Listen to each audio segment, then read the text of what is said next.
Well, good morning and welcome to this webinar brought to you by NQA.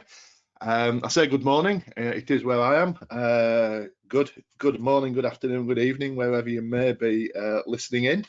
My name is Richard Walsh and I'm NQA's Principal Assessor for Energy and Environment. And this is the first new webinar that I've delivered for some time, actually. I've spent quite a bit of time recently delivering webinars on integrated management systems and the changes to the energy management standard ISO 50001. But this is a new webinar, first time I've delivered it, so bear with me, it should be all right. We're going to be looking at PAS 2060. I hadn't realised I'd left my phone on. I must put it on silent so it doesn't annoy everybody. Sorry about that. So yeah, PAS 2060. We're going to be looking at the journey to carbon neutrality and how that standard can help us stand out from above the crowd. Stand out above the crowd in terms of our commitments to carbon neutrality. So first of all, semi-jokingly, I'm contractually obliged to tell you about NQA, a little bit about who we are.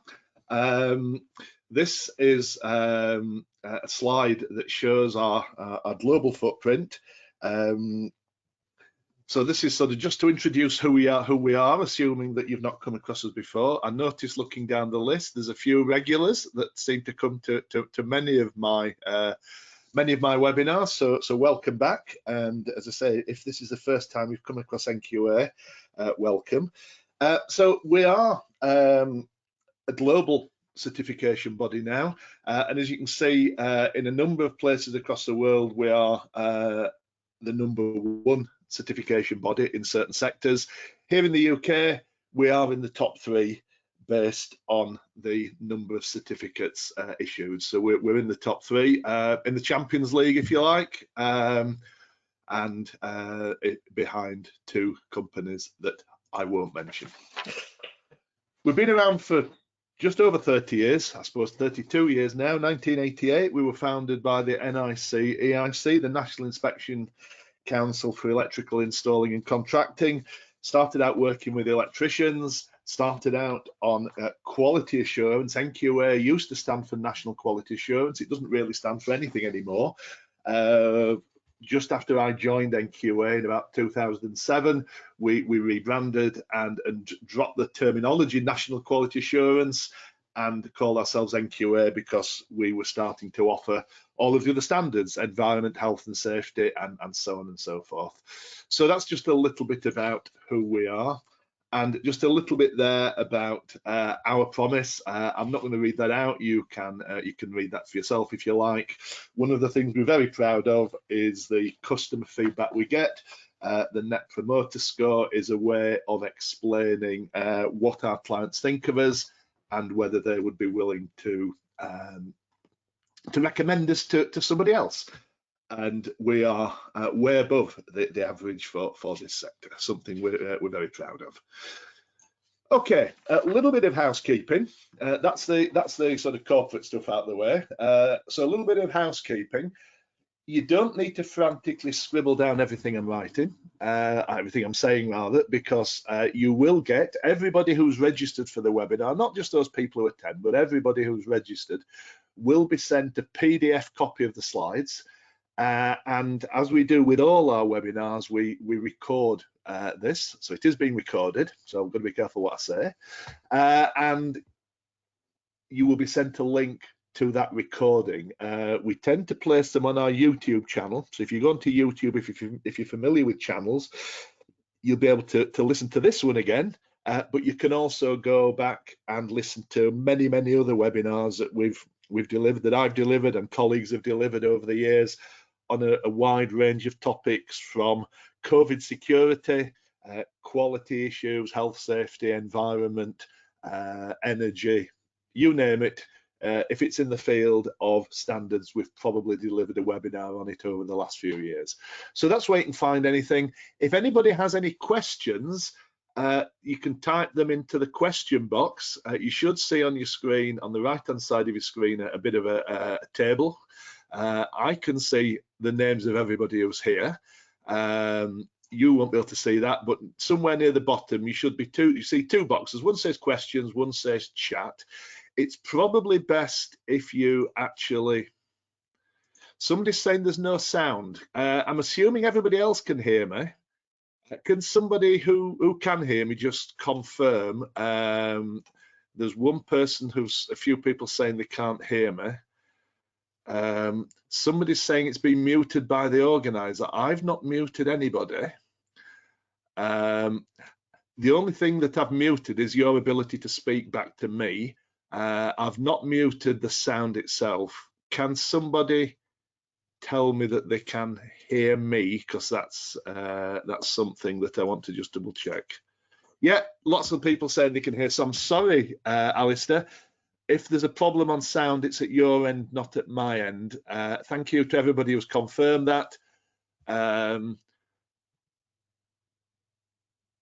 Gary Bridgewater's got his hand up. I'm not quite sure why. Anyway, let's move on. The consensus seems to be, thank you, that most people can hear me. Somebody's put, you might want to turn the volume up on your speakers, but if you can't hear me, I can't tell him that, but there you go. I guess he'll catch up at some point, but he certainly isn't muted. I've just checked at my end. So we'll carry on. So any questions? I think you've all grasped now how to ask questions. The question box is full of people saying, yes, I can hear you loud and clear. So thank you very much. Good, excellent. If you can stop sending notes now saying you can hear me, I think we've got around that a little bit. Right, so that was the housekeeping anyway. Right, so what we're going to do? Enough waffle from me. So what we're going to look at? We're going to look at what's carbon neutrality. We're going to look at the PAS 2060 approach. We're going to look at the basic principles of the standard, look at the 4 key stages, and have a section at the end for any questions. What we tend to do with questions, if you think of a question, ask it. I'll try and keep a check on what is being asked. And if I think it's right and proper to answer it at the time, then I will do. If not, we'll save them up to the end, and there'll be a section probably around about, I'm expecting to speak for about half an hour, maybe 35 minutes, and then we'll have a section at the end on on questions. So the things that we're going to have a look at is what is meant by the term carbon neutrality. I always like to assume on these webinars that everybody knows nothing.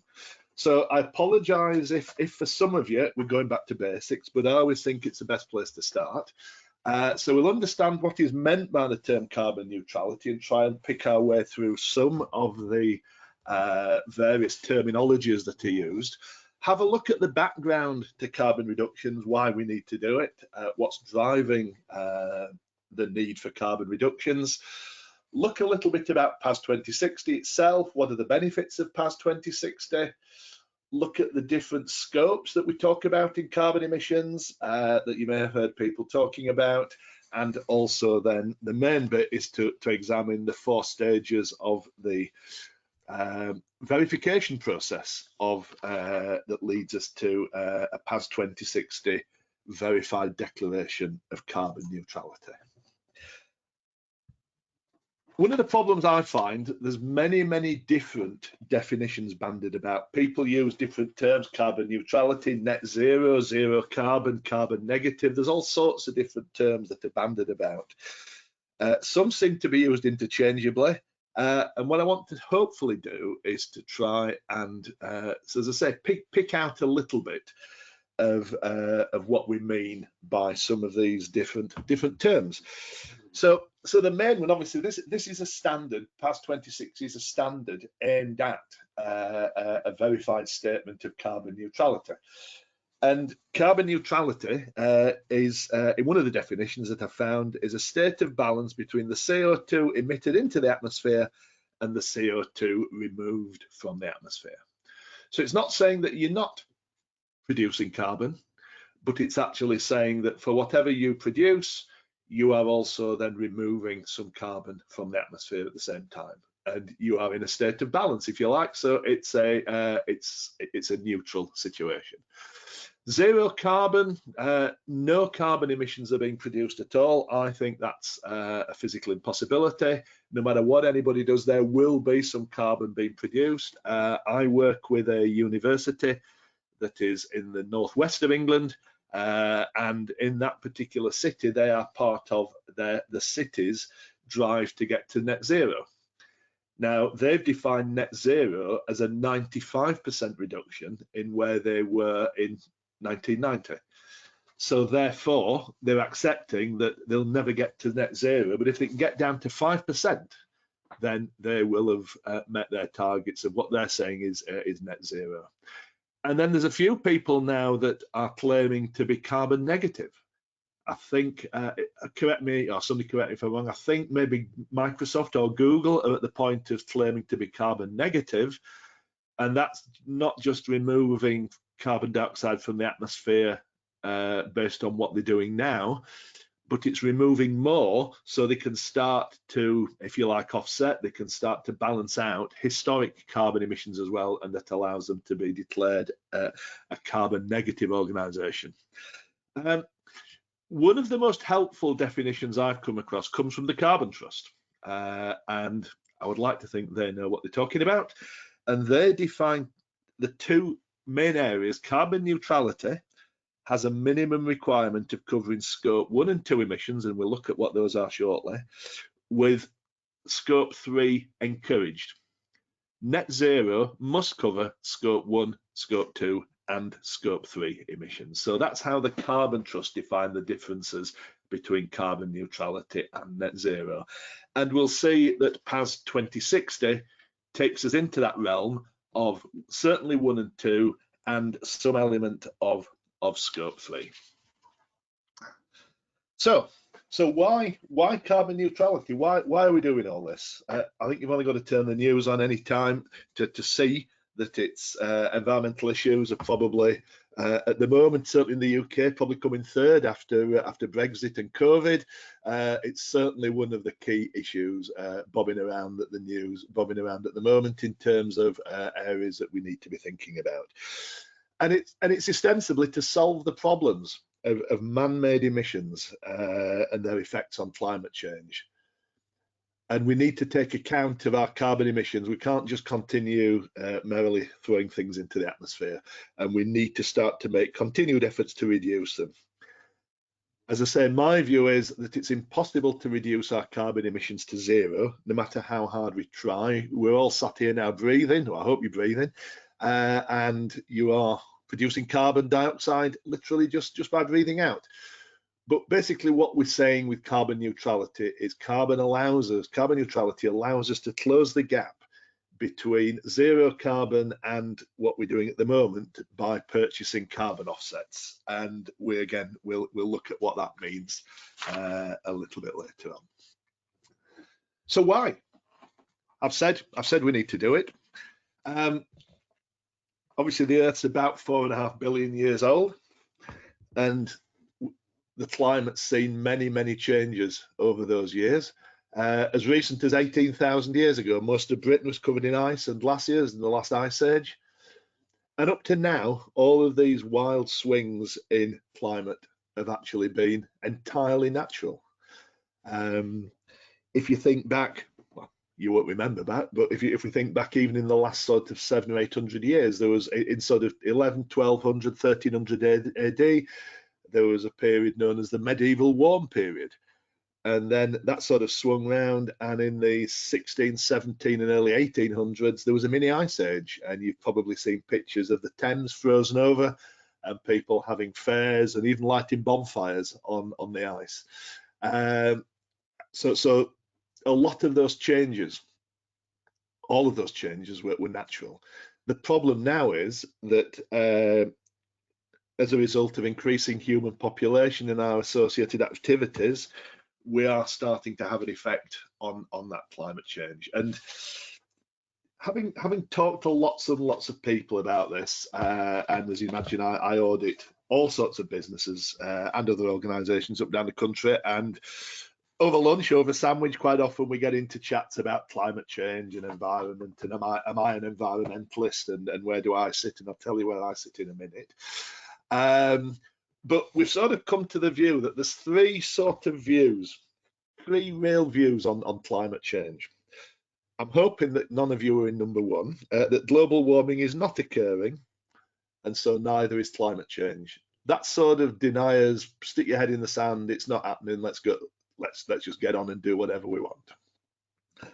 Somewhere in the middle is that there is global warming, climate change is occurring, but it's a natural cyclic event unrelated to human activity. So the cyclic events I was talking about a couple of minutes ago are continuing to happen, and we as humankind are having no effect on that whatsoever.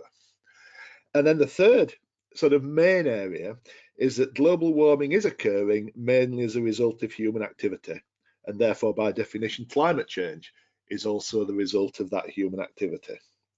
Now, if I'm being brutally honest, I'm probably on that scale of 2.5. So I do accept that climate is changing. I accept that it's cyclical. The sun, for instance, is not a constant source of power. There's lots of things that do affect the climate, and some of these things happen naturally. There's also huge amounts of CO2 put into the atmosphere from nature. Volcanoes, the oceans release carbon dioxide, methane, all sorts of things. My view is, the reason I say I'm at 2.5 is that we're not helping. And you've maybe heard people talking about tipping points. And I think that, if I'm honest, that the activities that we're having are exaggerating that cyclical change. So if I'm honest, I would describe myself on that slide as a 2.5. And basically scientists attribute the warming, the man-made element of the warming, to the use of fossil fuels, because using them releases into the atmosphere stores of carbon that were sequestered or buried millions and millions of years ago. And it's the addition of this old carbon into the world's current stock of carbon that's tipping the balance.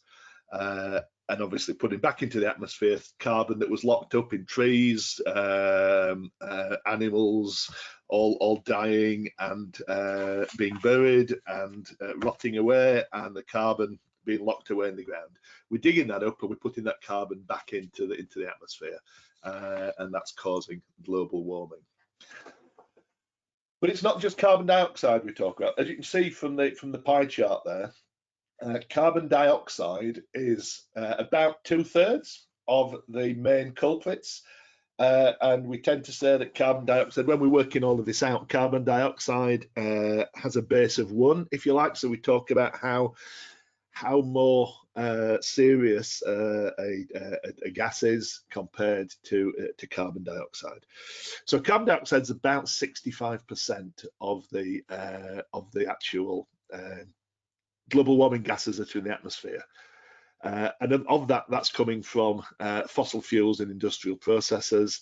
A smaller amount of carbon dioxide from other sort of human activities, land use and forestry and lots of other things. And then you've got the other main gases. So you've got methane, which is about 30 times as serious, if you like, relative to CO2. You've got nitrous oxide, comes from fertilizer production and the use of fertilizers particularly, but also cars as well. Of course, you've got nitrous oxides from vehicle use. That's about 30 times, 270 times as serious. F gases, aircon, chillers, things like that, they're somewhere between 800 and 10,000 times. And then the worst one is sulfur hexafluoride, that we still find in insulators in high voltage applications. And one kilogram of sulfur hexafluoride is the equivalent of 22, nearly 23 tons of carbon. So what are we trying to do about it? I'm just going to base this on what the UK is aiming to do. We do have a net zero target of getting there by 2050. You'll probably see that in the news. And over the years, the baseline was set in the early 90s with a figure of about just short of 4,000 million tonnes of carbon from the UK. To put that into context, our carbon emissions are probably just over 1% of global man-made carbon. And that's carbon equivalents, of course, with the other gases. And as you can see, the government set a number of carbon budgets over time that will gradually, and I think as you can see from the trend, we're going to have to speed that up a little bit, will take us to this net zero point. This isn't a party political broadcast, I can assure you of that, but this is a 10-point plan that the government launched just a good 2 or 3 weeks ago. And those are the 10 points. I'm not going to pass any comment on whether they're good or bad. I don't want to get into politics particularly, but you can see on there are some quite challenging commitments that the UK government have made on our plan to get us on track for a net zero economy. And as representatives of industry, commerce, different organisations, we're all going to have to play our part in working towards that. And you may find yourselves sitting, you might find on there that there's something that particularly attracts you. There might be something in there that's relevant to your sector. And I'm sure that plan will be rolled out and expanded over the coming months and years. But that's just an idea about, in the UK, what we're doing to try and get us to that point. So we're at an important inflection point. So we're at a sort of a critical, again, it's a tipping point really. Governments, industries and civil society, we're coming together to take climate action. We've got to do something about it. And there seems to be a growing consensus around the world of a zero carbon future. We've got to halve global emissions within the next decade if we're going to achieve the Paris goals and try and stop global warming going above 1.5 degrees. We've all got to move quickly. And Carolyn Fairbairn, who actually, I think she's just, I changed this slide this morning because she's actually the past Director General of the CBI. I think she stepped down in November. Her comment was fairly recently, immediate and decisive action is needed to avoid the catastrophic impacts of climate change and create opportunities in low carbon technologies. So finally, you may have heard the term greenwashing. One of the things that we try to avoid, greenwashing is making false claims. If you think of whitewash on a wall, you've only got to scratch it with your fingernail and you can see through it. And greenwashing obviously is that. It's an attempt to capitalise on the growing demand for environmentally sound products, environmentally sound ways of working, but actually conveying a false impression that company or its products are environmentally sound. And a genuinely green product, a genuinely green business will back up their claims with evidence, with facts and with details. And as an example, and I'm not picking on them particularly, it's the only company I'm going to mention really, Ryanair have been recently accused of greenwashing.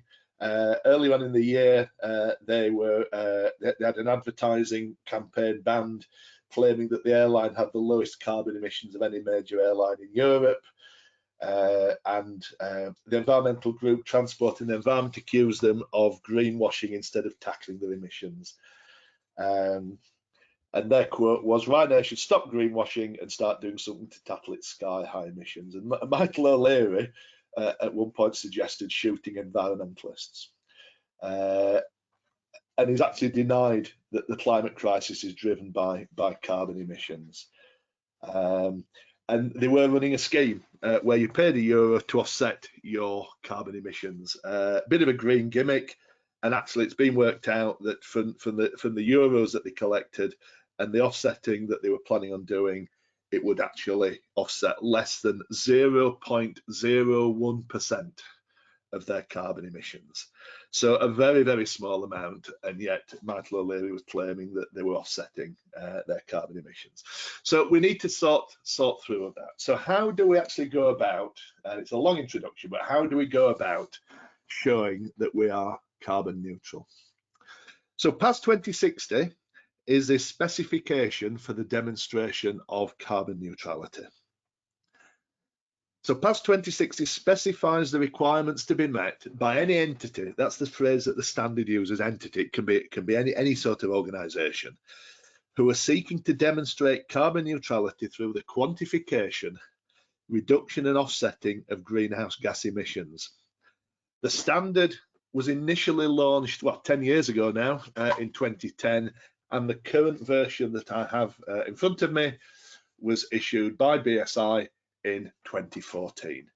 So it's quite an old standard actually, but it's sort of in the last year or two, sort of its profile has been massively raised, and it's becoming one of the main accepted ways for businesses who want to demonstrate that they are carbon neutral. So why should we do it? Why would it help our business? So it helps us demonstrate our environmental integrity. I guess many of you that are listening in have got ISO 14001, you might have ISO 50001. You've got those standards as a way of managing your impact on the environment. They're not just about a public declaration, but they do achieve that. It allows somebody like ourselves to say, yes, you've got the standard in place, and you are year on year improving your environmental or energy performance. What this standard is doing is doing that as well. It's saying that you, it's not just a false claim. You actually have a standard in place that will demonstrate that you have PAS 2060. So again, provide a clear and credible message to instill customer trust. Customers have an increasing demand for environmentally friendly products and services. More and more we're finding that people want to buy sustainable products, work with sustainable companies. It helps engage and motivate staff and particularly stakeholders to reduce their costs through operational and behaviour changes. A lot of businesses that are actually working in the field of carbon neutrality are also working with their supply chains to also look at how we can move you towards a carbon neutral position, and actually to differentiate their business from the competition, to increase revenue and to increase market share. And one thing I've noticed that increasingly environmentally responsible companies that can demonstrate that commitment are outperforming the rest. And certainly investment companies now are increasingly moving towards the green economy. And as I say, we're seeing those companies that take environmental stewardship seriously are starting to outperform the rest. So the standard itself, so what does it actually do? So what the standard does, it sets measurement and reduction targets for an organisation. And it's all about examining documents and plans, and then allows for an ultimate neutrality statement to be fully verified. And breaking it down, I like to break things down into stages. I think it makes them a little bit easier to work out. And so we've broken it down into 4 key stages.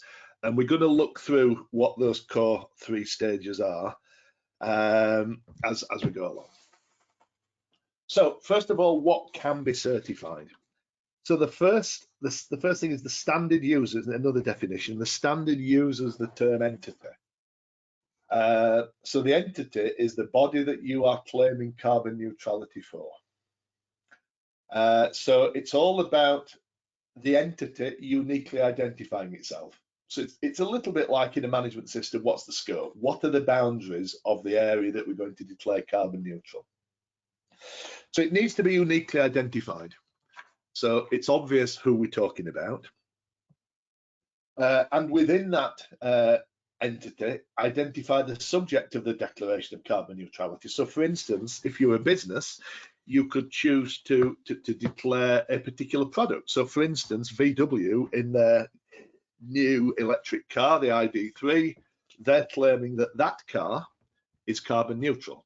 They're not saying that the Passat or the Polo or the Golf or any of the other cars are carbon neutral. They're saying that that particular subject, the ID3, is a carbon neutral product within the wider VW group. Once we've identified the subject, we need to establish all the characteristics, the purposes, the objectives, the functionality of everything around that subject. So we need to start to think about everything that can impact on the carbon emissions from that subject, and establish and take into account considerations, all activities that, as I say, are material to the fulfillment, achievement, and delivery of that subject. So everything that goes into achieving that output, the production of that product, it could be an event. So everything that's gone into to the running of that event. So as we see there, entities can be public sector, communities. For instance, you could set up your village as carbon neutral. Organisations, that tends to be the main area. Companies or parts of companies we've talked about. Clubs, social groups, families, or even an individual. Whether you would want to seek certification to pass 2060 as an individual might be an expensive way of doing it, but it is a possibility. And within the scope, then we need to think about for whatever entity you choose, what the activities are, what the products are that are included, services, buildings, projects of major developments, events, and other ongoing developments. So basically, those are two areas that sort of you can sort of mingle those two columns together. On the left-hand side, you've got the entity, and on the right-hand side, the type of things that can be included within the scope of carbon neutrality. So, what do we need to go through? What are the four standards, or the four areas within the standards? So, if you remember from the little four quarters of the pie chart, the first one is measure. So, as with any journey we're going on, we've got to know where we're starting from. So the starting point in any of this is to calculate the actual carbon footprint for the entity seeking declaration. So once you've decided what it is you wanted to declare, you then need to work out what the actual carbon footprint of that entity actually is. And there's a number of different methodologies that the standard recommends. It's not an exhaustive list. But those are some of the main ways. So obviously ISO 14061/1 is one way of doing it, and that's a fairly well recommended, fairly worldwide used carbon counting methodology.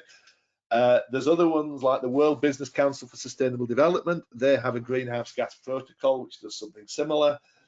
Most national governments now have an environmental reporting protocol. In the UK, that's now known as SECR, Standardised Energy and Carbon Reporting. That's another way that it can be done. Or if you're talking about particular products or services, you could use PAS 2050, which is the specification for the assessment of the life cycle greenhouse gas emissions of goods and services. So that's if you like, a parallel standard, another publicly available specification. So you're right, I do. Thank you. Somebody just pointed that it should say 14064. That's a typo on my part. Thank you very much, Anya. I didn't spot that when I was proofreading it. It is 14064/1, and I've just made a note to change that for next time I deliver that. At least somebody's listening. Thank you, Anya. So 14064/1. Apologies. Thank you. Somebody knows the stuff. Should have realised that when I read it out. Thank you. Okay, so when we're measuring our carbon footprint, and there's obviously many different ways of doing it. However, we have to achieve a certain set of criteria in order to meet requirements of PAS 2060. So footprint measurements must include a minimum of 95% of the total calculated emissions. So it does allow for this 5% de minimis that allows you to effectively ignore there are many small things that might be either not necessarily too difficult to count, but are not worth adding in. So you can exclude emissions that constitute less than 1% of the total. So it may be that a certain little piece of activity, you might, I don't know, let's take as an example, you might, for instance, only have one car, one company vehicle in a much wider business. You could probably exclude that if the carbon emissions from that vehicle were less than 1% of the total. But in the main, you have to capture, if you like, 95% of the total calculated emissions. Most of those 1%, I guess, will come from scope 3. And the standard asks us, we have to capture scope 1. Now, those are direct emissions from owned or controlled sources. So those are things that you're actually emitting yourself.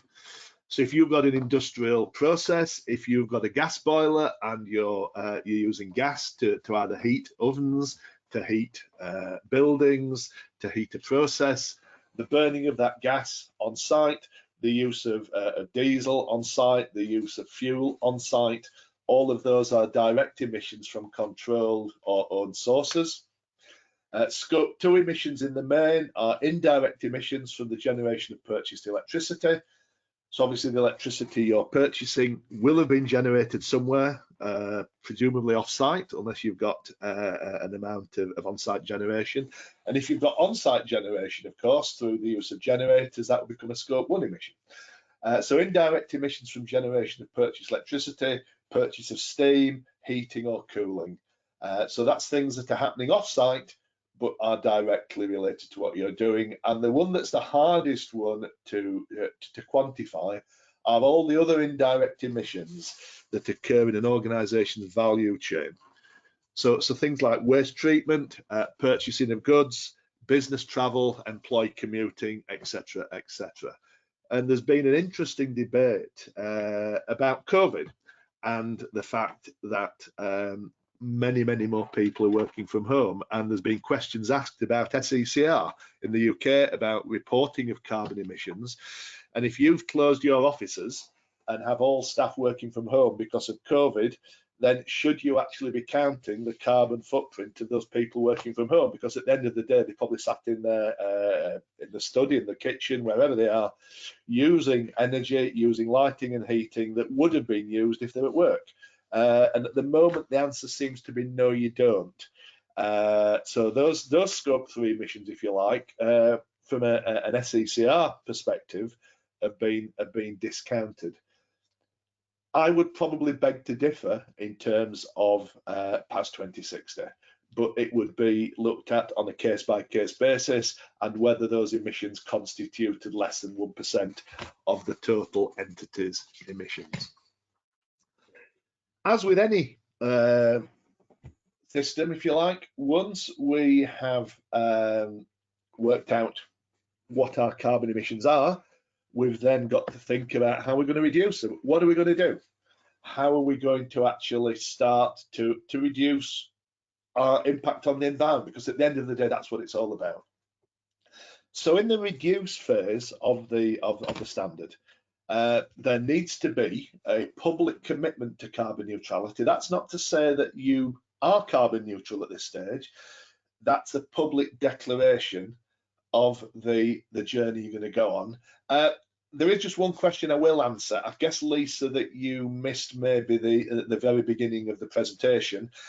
Everybody who's registered gets a copy of the presentation as a PDF, and also a link to the recording. This webinar is recorded, so you will get a copy of the slides, and you'll be able to listen to it all again if you so desire. I just wanted to answer that because I didn't want Lisa to be massively scribbling away trying to write down everything I'm saying or everything that's on the slides. So yeah, so there needs to be a public commitment to the journey. It's saying that we're setting off on this journey to carbon neutrality, and included in that is a plan for a timescale for achieving the carbon neutrality and the setting of specific targets for greenhouse gas reductions that are appropriate to the timescale.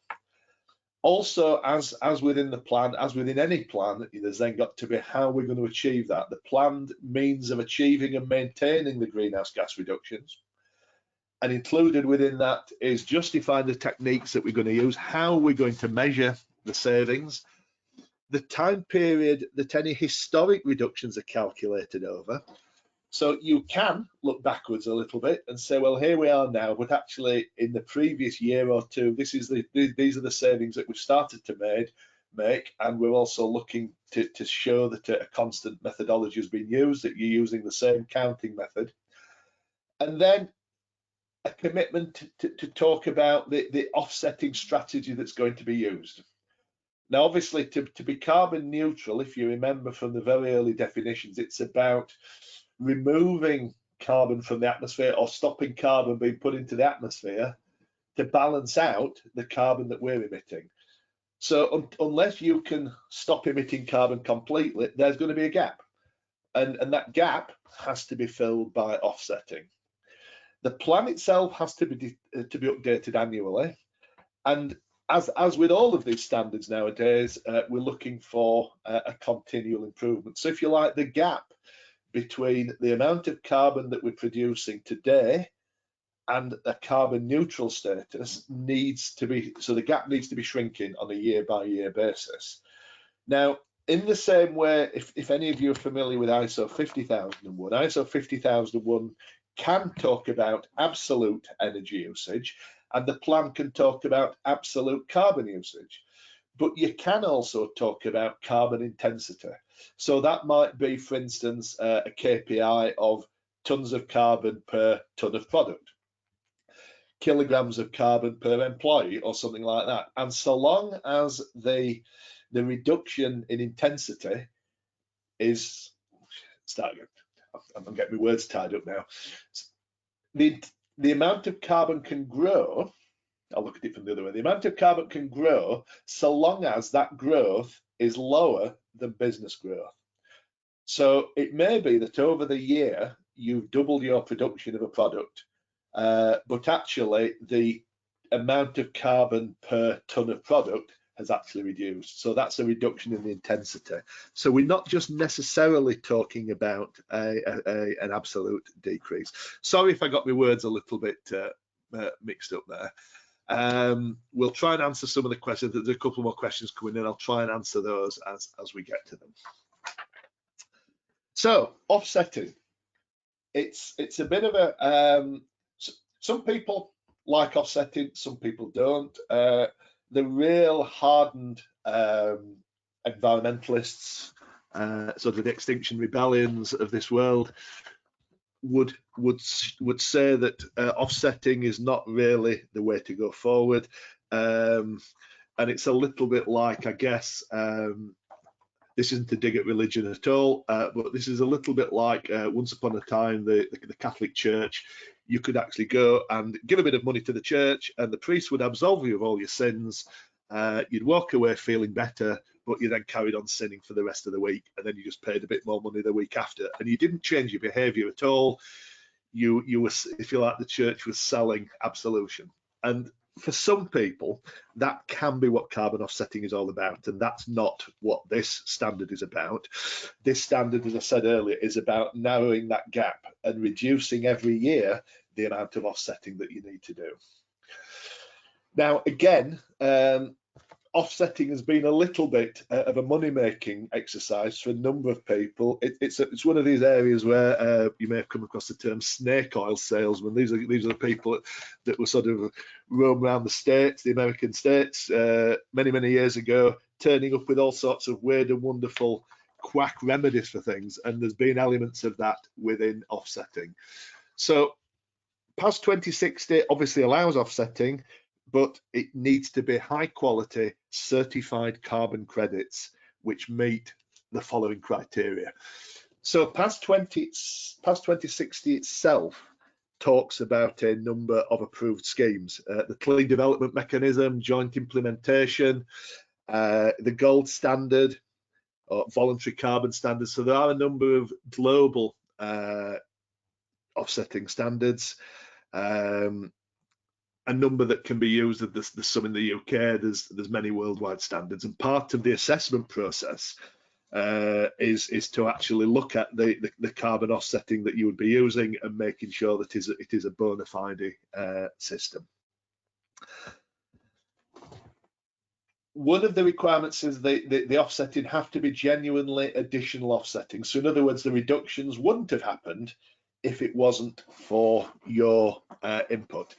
So as an example, one of the organisations that I audit, or have audited in the past, I don't audit them just at the moment, is a company that supply saplings to the Forestry Commission. They probably supply something like 10 million saplings a year to the Forestry Commission for them to plant. The Forestry Commission are buying those anyway. They asked me the question a year or two ago, could we actually count the selling of these saplings as offsetting? Can we sell those? Because actually, as you plant a tree, obviously it grows and is a carbon sink. It pulls carbon out of the atmosphere. And the answer was no, because the Forestry Commission are buying those anyway. What I did say to them was, if they wanted to start to grow and supply, not sell necessarily, supply additional saplings, paid for maybe by offsetting, that might be a way forward, because the offsetting would allow them to sell and produce and give away perhaps additional saplings. But you can't put money into something that would have happened anyway. Obviously, the offsettings have to be verified by an independent body to ensure that the emission reductions are permanent and avoid leakage. And what we mean there is that emissions are not increased elsewhere as a result of project reductions, and also to make sure that things are not double counted. That's a big issue in carbon offsetting, making sure that they're not being double counted. And again, the final bit with offsetting is to make sure that they're retired after a maximum of 12 months, because obviously you can't carry on selling the same. If I'm selling offsetting for saplings, for instance, that have been produced, I can't keep on selling them year after year for the same saplings. So again, offsets have to be retired to what they call a credible registry. And offsetting, it varies quite a bit in price, but there's an area, it's sort of supply and demand really, but as a rough guide, sort of verified offset schemes at the moment, you're looking at the region of about, at the bottom end of sort of £2 to £3 a tonne for a tonne of CO2, but those tend to be low end, so at the low end range, and they tend to be things like renewable energy projects in developing countries, and might be quite historic processes. And we don't really recommend that you use offsets purely from just renewables. So in other words, installation of solar panels, wind turbines in developing countries. If you get into the sort of mid-range, which is sort of £5 to £10 a tonne, there's a much better choice of country and region, as well as type. There might be some forestry processes against some renewables. There's quite a scheme, for instance, in replacing cooking stoves in a number of countries. And then you get to the very top end, you can pay up to £25 a tonne or more, and they tend to be the forestry-based credits, which are quite desirable and have obviously got many wider benefits. So I guess you as with everything in life, you get what you pay for.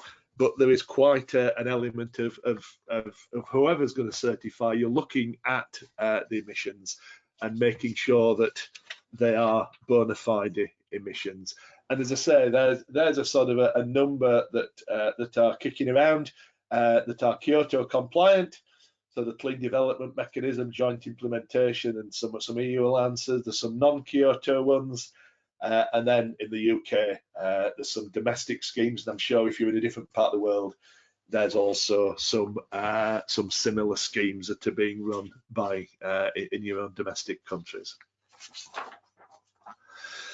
Just a little bit of, people say to me, well, how much are we likely to have to offset? This was just a slide that I came across the other day while I was browsing through some other things. I thought I'll stick that in because it gives you a little bit of sort of an interesting background into the typical quantities that we might need.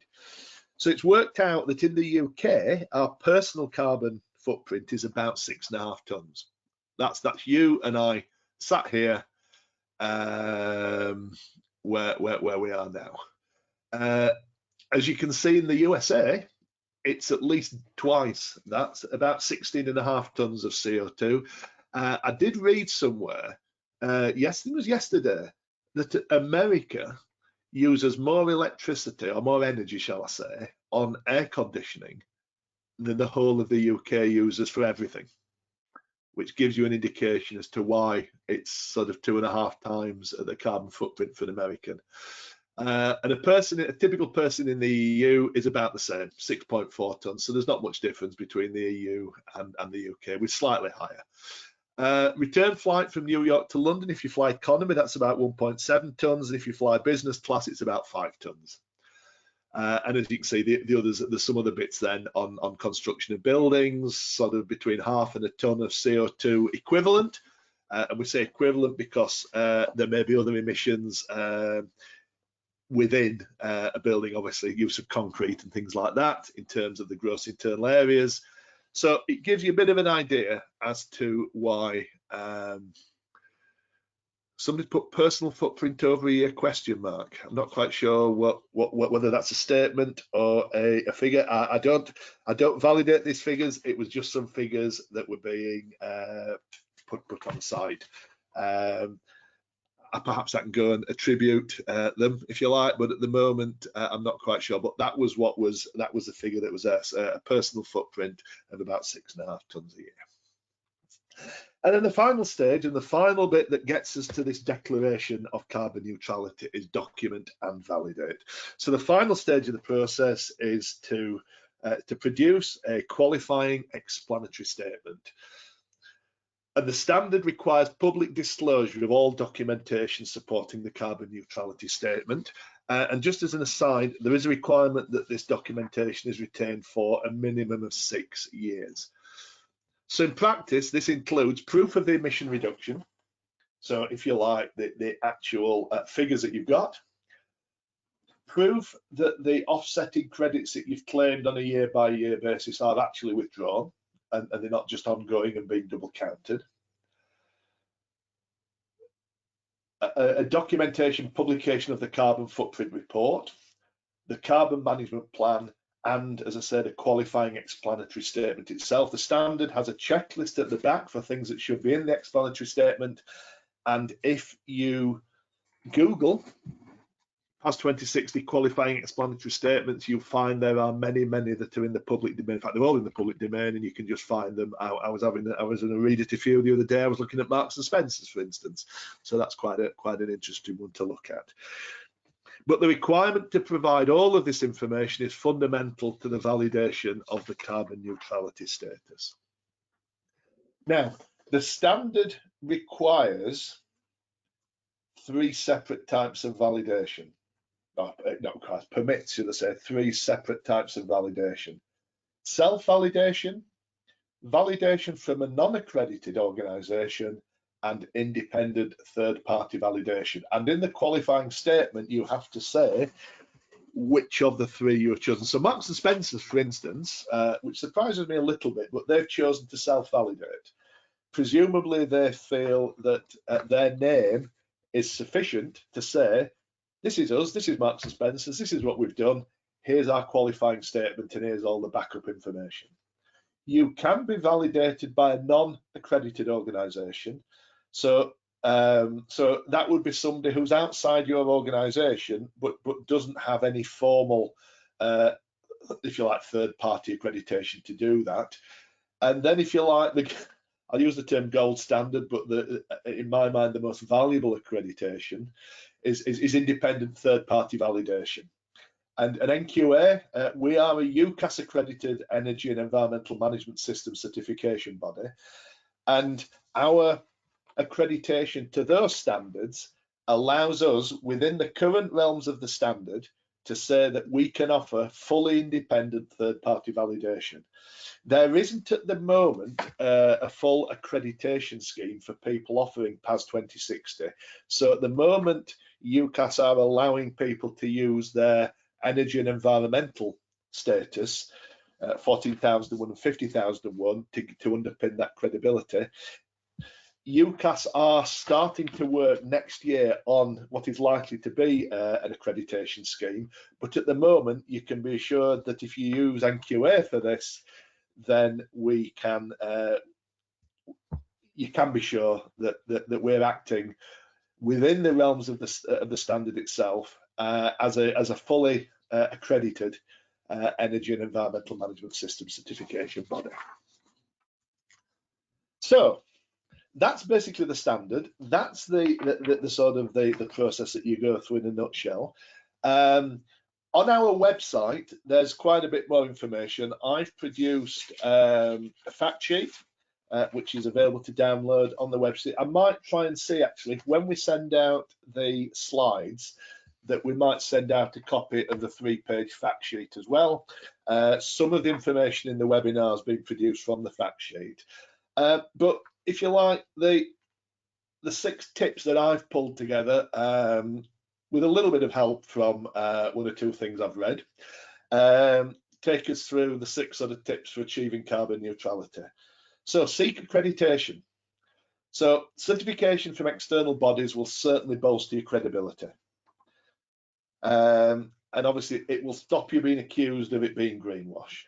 And obviously, as we're working our way through the process, whilst we can't do sort of the counting for you, we can provide some steering, if you like. I've put the word guidance in, but maybe steering you in the right direction is perhaps a better phrase to use. Make the most of technology. There's many ways now, dashboards, database solutions, to find out where the carbon is, how it's being emitted, and also to have a look about the sort of technological solutions that will enable you to work towards achieving real carbon reductions and not just relying on offsetting. Vital leadership must come from the top. All of the new management standards, 14,001, 9,001, and so on, they all have leadership at the core of the standard. And as with anything else, embedding large-scale change in any organisation is only successful if there's a buy-in and visible support from senior leaders. Having said that, of course, it's leadership, but there also needs to be responsibility across the country. And every employee, every department within an organisation that's setting a carbon footprint must all work together, and individuals need to be empowered and encouraged to find ways to cut what they're doing. Work with other organisations, ask your suppliers and partners how they can help you to reduce your carbon footprint. So it may be that your suppliers have got solutions. One of the organisations I up till fairly recently audited, which was a company, I won't mention the name, a company who supply hire services to the construction industry. They now have a range of products that will help people reduce their carbon footprint. So they're producing tower lights that use LEDs, they're producing tower lights that are solar powered, tower lights that use hydrogen. They're producing cabins that can be used on site for toilets and sort of mess rooms and things. They're producing cabins that are self-contained, don't need external power, and can use renewable sources, and have got solar panels on the roof, etc., etc. So there's a lot of things that are out there that can help you work towards reducing your footprint. But ultimately, set science-based targets. Make sure you're playing your fair part in cutting carbon.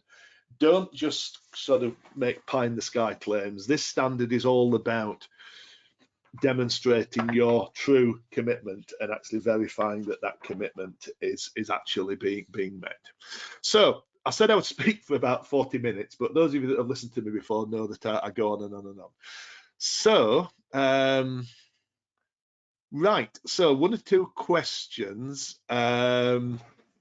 What we tend to do, because there's far too many questions for me to answer them, because it's 12 o'clock now and I said I'm only going to go on for an hour, and I've got something else I need to attend to and move on within NQA fairly quickly. What we'll probably do is produce over the next week or so an answer to all of these questions. As I say, it's probably easier. So how do you ensure that carbon offsetting isn't having detrimental effects in poorer parts of the world? Some of the questions that are being asked are probably, I could speak for half an hour on that, and we're sort of getting slightly away from the sort of the main thrust, and we're getting into some areas of the peripheral. So a lot of the questions, things like why renewables in developing countries not recommended as projects, a lot of those sorts of things are not things I want to answer just at the moment, because I was trying to answer questions more that are standard related. So what we'll do, it is 12 o'clock. We will make sure that you all get sent answers to all of the questions that are being asked. So yeah, so questions. There's a good one that I can probably pick some out of. What if the annual target is not achieved? Well, if the annual target isn't achieved, you actually fill the gap with carbon offsetting. So if you don't achieve your target, you've got slightly more offsetting to do. Again, what types of carbon offsets are acceptable? That's a debate between yourself and your assessor. That's the part of, if you like, phase 3 of the standard, having an exploration of the offsets and whether they are acceptable. And of course, you have that discussion at the carbon planning stage, rather than coming along and saying this is what we're doing as an offsetting, and the assessor saying, I'm sorry, that's not good enough. That is all discussed at the planning stage. So have we provided accreditation to government departments or their executive agencies? Not on carbon neutrality, if I'm honest. We work very closely with government. I personally do all of the certification, not on carbon neutrality, but on energy and environment to BEIS, Department of Business, Energy and Industrial Strategy. I'm their auditor. So maybe not carbon neutrality, but we work very closely with government on energy and environmental auditing. So yes, we have quite a history of working with government and their executive agencies. So I'm going to thank you for your time, because I've got to disappear for something that I need to be doing in about 10 minutes. So watch out for answers to all of the questions coming out. We will answer those, don't we? I'm not ducking the question. I just haven't time. I spoke for longer than I thought. You will get copies of all of the slides. You will get a recording of the webinar. All that's really left for me to do is to thank you for your time. Thank you for sitting in and listening. Thank you for giving up an hour. My name's Richard Walsh. My email address is richard.walsh@nqa.com. That's WALSH. I am happy to receive individual emails if you like. Have a look at our website and see there's lots of information on there as well.